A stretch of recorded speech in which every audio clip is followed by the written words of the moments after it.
తనానికి BRS party చేస్తున్నటువంటి ఒక ప్రయత్నం కిందనే భావిస్తున్నాం.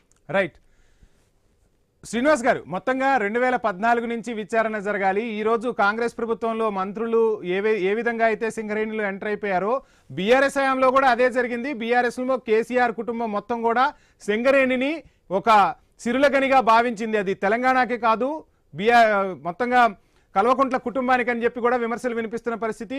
కిషన్ రెడ్డి కూడా హాట్ కామెంట్స్ చేశారు. 2014 నుంచి విచారణ జరిపించాల్సిందే. రెండు ప్రభుత్వాలు కూడా సింగరేణిని తమ స్వప్రయోజనాలకు వాడుకుంటున్నాయి, సింగరేణి లక్ష్యానికి తూట్లు పొడుస్తున్నాయంటూ కూడా విమర్శలు వినిపించిన పరిస్థితి. ఏం ఆన్సర్ చేస్తారు కిషన్ రెడ్డి వ్యాఖ్యలకు? మొట్టమొదట ఐ న్యూస్ వీక్షకులకు, మీకు అక్కడ ఉన్నటువంటి పెద్దలు వెంకటరెడ్డి గారికి, అదేవిధంగా ఇంకా మిగతా మిత్రులు అందరు కూడా నమస్తే.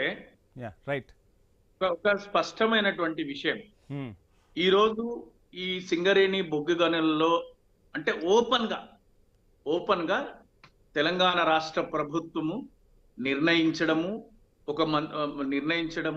తర్వాత దాన్ని రద్దు చేయడము, ఇదంతా కూడా ఈ తతంగం అంతా కూడా ఈ ప్రభుత్వ హయాంలో జరిగింది. ఇదైతే పోనీ దీనికి అందరూ కట్టుబడి అయితే ఉంటారని నేను భావిస్తున్నా. దీని పట్ల అసలు ఈ 1600 కోట్ల పంచాయతీలో 2 మంత్రులు, 2 మీడియా సంస్థలు పోటాపోటీగా వ్యక్తిత్వ ఖననము, ఇట్లాంటి అనేక అంశాలు రుద్దుకుంటొచ్చి వాటాల పంచాయతీలు, మీడియాలు పోటీపడి కథనాలు రాయడము, ఇట్లాంటివన్నీ జరిగినటువంటి పరిస్థితి మనం చూసినాం.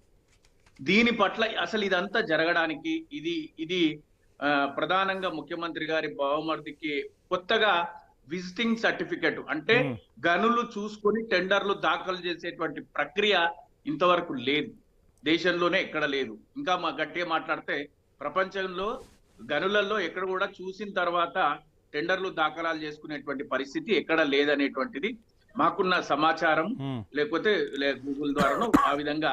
ఏంటి 2014 నుంచి సింగరేణిని బీఆర్ఎస్ ప్రభుత్వం ఒక రాజకీయ ప్రయోగశాలగా మార్చిందంట. ఎందుకు మార్చాల్సి వచ్చింది సింగరేణిని?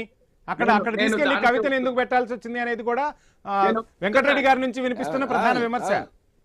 సార్, నేను దానికే వస్తున్నా వెంకటరెడ్డి గారు మాట్లాడిన దానిపైనే మాట్లాడడానికి వస్తున్నా. 2001 తెలంగాణ ఉద్యమం ఏర్పడినప్పటి నుంచి అనేక కార్మిక సంఘాలకు ఎవరు అవునన్నా కాదన్నా కల్వకుంట్ల కుటుంబం నుంచి, అంటే ఉద్యమంలో ప్రధాన భూమిక పోషిస్తున్నటువంటి వ్యక్తులలో కేసీఆర్ గారి నాయకత్వాన, ఆ తర్వాత హరీష్ రావు గారు కావచ్చు, కేటీఆర్ గారు కావచ్చు, కవిత గారు కావచ్చు, అనేక కార్మిక సంఘాలకు వాళ్ళు నాయకత్వం వహించిండు. అందులో ఆర్టీసీ దగ్గర నుంచి మొదలు పెట్టుకుంటే ఇప్పుడు మీరు మాట్లాడుతున్నటువంటి సింగరేణి వరకు చాలా సంఘాలకు నాయకత్వం వహించిండు. ఆ తర్వాత తెలంగాణ ఏర్పాటైన తర్వాత కూడా ప్రధాన అంటే మంత్రులుగా చెలామణవుతున్నటువంటి పరిస్థితుల్లో ప్రభుత్వంలో ప్రత్యక్షంగా ఉన్నటువంటి పరిస్థితులలో హరీష్ రావు గారు ఆర్టీసీ నుంచి విరమించుకోవడం, అట్లా అందరూ విరమించుకున్న తర్వాత కవిత గారు బొగ్గుగని కార్మిక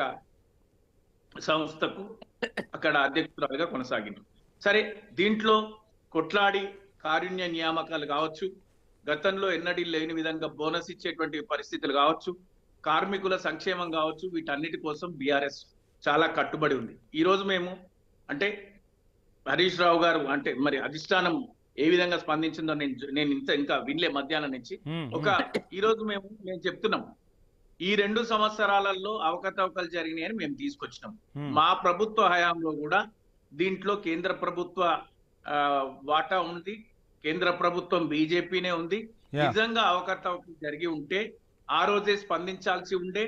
ఆ రోజు నుంచి ఈ రోజు వరకు విచారణ చేపడతా అంటే కూడా మేము అభ్యంతరం తెలిపే పరిస్థితి. ఇప్పుడు కిషన్ రెడ్డి గారు చెప్తున్నారు కదా, ఇప్పుడు గనుల శాఖ మంత్రిగా ఉన్న కిషన్ రెడ్డి గారు క్లియర్ కట్ గా చెప్తున్నారు, 2014 నుంచి బీఆర్ఎస్ ప్రభుత్వం ఆడింది ఆట పాడింది పాట, సింగరేణిని ఒక రాజకీయ ప్రయోగశాలగా మార్చుకుంది.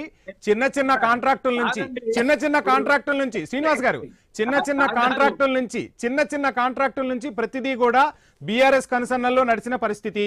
అదే విధంగా సింగరేణికి 32,000 కోట్లు